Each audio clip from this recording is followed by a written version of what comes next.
I want you to know that the day you saw something in me,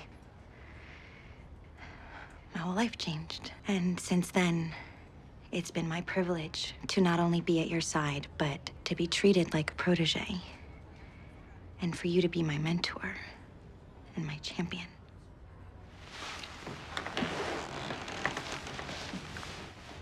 Bud. It's been a decade since the end of Mad Men, and no other show since has kept me so engaged and so invested in a relationship as Dawn's and Peggy's. During a time where other prestige TV shows at times leaned on action and violence, Mad Men always stuck to its more grounded setting. So I rewatched the show to understand how the writers kept me so hooked, and only started to understand once I watched episode 11 of season 5, The Other Woman. Let's talk about how Mad Men keeps the tension.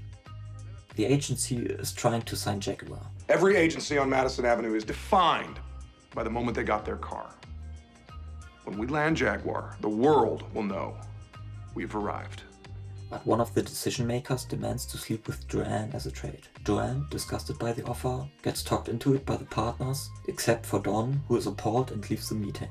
In exchange, the partners give her a partnership in the firm. Meanwhile, Peggy, swamped with work because Dawn is wrapped up with the Jaguar and feeling underappreciated, decides to take on job interviews. Learning about Joanne's deal at the last second, Dawn tries to talk her out of it. We cut to the pitch and it is revealed to the viewer that Joanne has slept with the client. We again see the scene with Dawn in a new context. This time, she isn't getting ready for the client, but rather cleansing herself from him. Still processing what she has just done, and paired with Dawn's conviction that it wouldn't be worth it, she doesn't tell him. And now comes the genius of the writing to fruition. The next morning, everyone is excited and meets in the office. Get the partners in my office and wait for further instructions. But when Roger calls the partners in, we see Joanne and Dawn share a glance as what should have been a triumphant, career-defining scene turns into one where two friends silently grieve.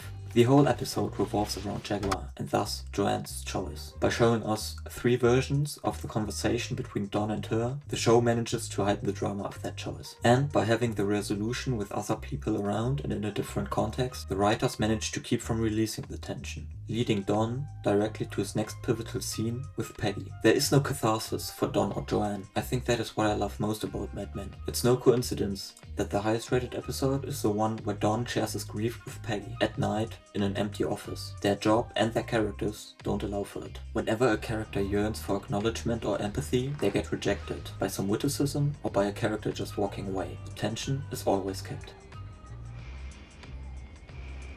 Till it isn't. Don't be a stranger.